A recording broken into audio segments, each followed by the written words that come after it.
उनको ये लगता है कांग्रेस को कि परिसीमन हुआ तो हम कहीं के नहीं रहेंगे। होता है तो स्वागत करते हैं हम। राहुल गांधी जी विरोध कर रहे हैं क्योंकि उनको जनाधार खिसकता जा रहा है। अलग अलग मानसिकता के लोग, अलग अलग नीतियों का एक गठजोड़ है और महत्वाकांक्षाएं इतनी बढ़ गई है कि हर कोई को सत्ता की चाह बढ़ गई है।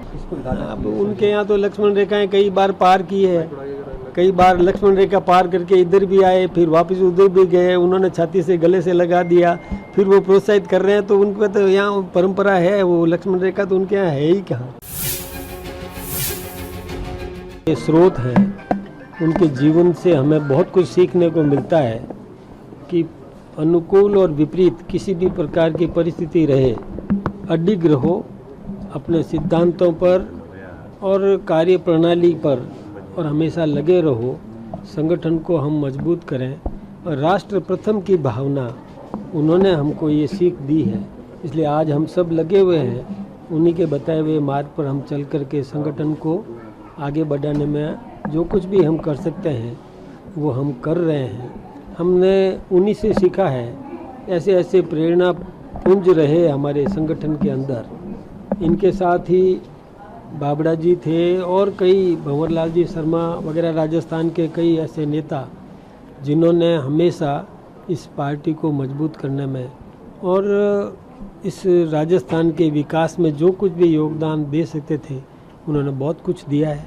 हम आज उनको श्रद्धा सुमन अर्पित कर रहे हैं और उनके बताए मार्ग पर चलने का हम संकल्प लेते हैं। सर, कॉमनवेल्थ गेम में भारत ने एक ही दिन में 8 गोल्ड जीते हैं, तो मेडल टैली में चौथे नंबर पे आ गए। ये बहुत हमारे लिए तो खुशी की बात है।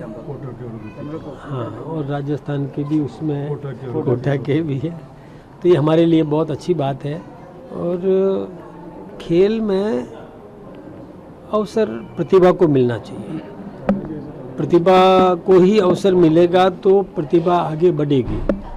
इसमें खेल के मामले में तो किसी प्रकार का भेदभाव नहीं हो और खिलाड़ियों को प्रोत्साहित करें, उनको सुविधाएं उपलब्ध करवाने का काम सरकार का भी है, हम सब कर ही रहे हैं और निश्चित रूप से हम और भी खेल में आगे बढ़ेंगे। ये मैं राहुल गांधी जी का तमिलनाडु दौरा था, उन्होंने कहा परिसीमन बिल का अगर समर्थन करेंगे तो ये तमिलनाडु के साथ धोखा होगा। अब वो तो विरोध शुरू से कर ही रहे हैं ना। परिसीमन की बात ये सारे दल जो हैं वो गंभीरता से सोच रहे हैं।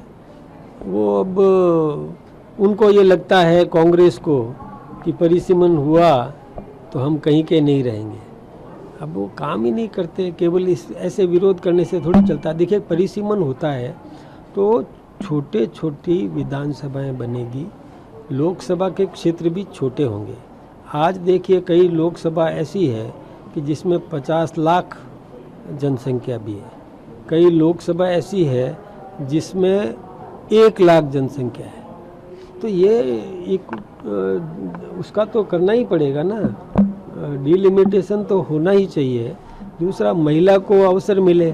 आज महिला सभी क्षेत्रों में आगे बढ़ रही है, आईपीएस बन रही है, पायलट बन रही है, सेना में महिला को लिया जा रहा है। तो कानून बनाने में महिला का योगदान क्यों नहीं होना चाहिए? इसलिए हमारा संगठन, हमारा नेतृत्व ये चाहता है कि क्षेत्र सीमित हो, ज़्यादा काम होगा, निगरानी ज़्यादा होती है।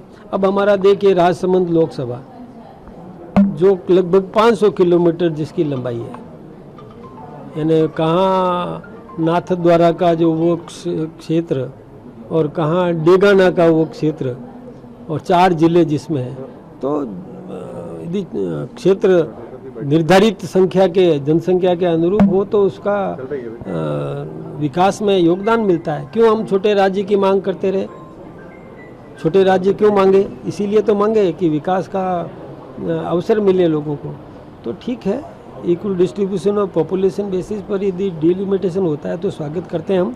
राहुल गांधी जी विरोध कर रहे हैं क्योंकि उनको जनाधार खिसकता जा रहा है। सर, पंजाब में भी कांग्रेस गुटबाजी साफ नजर आ रही है, जहां बंडिंग की सभा में चन्नी के नारे लग रहे हैं।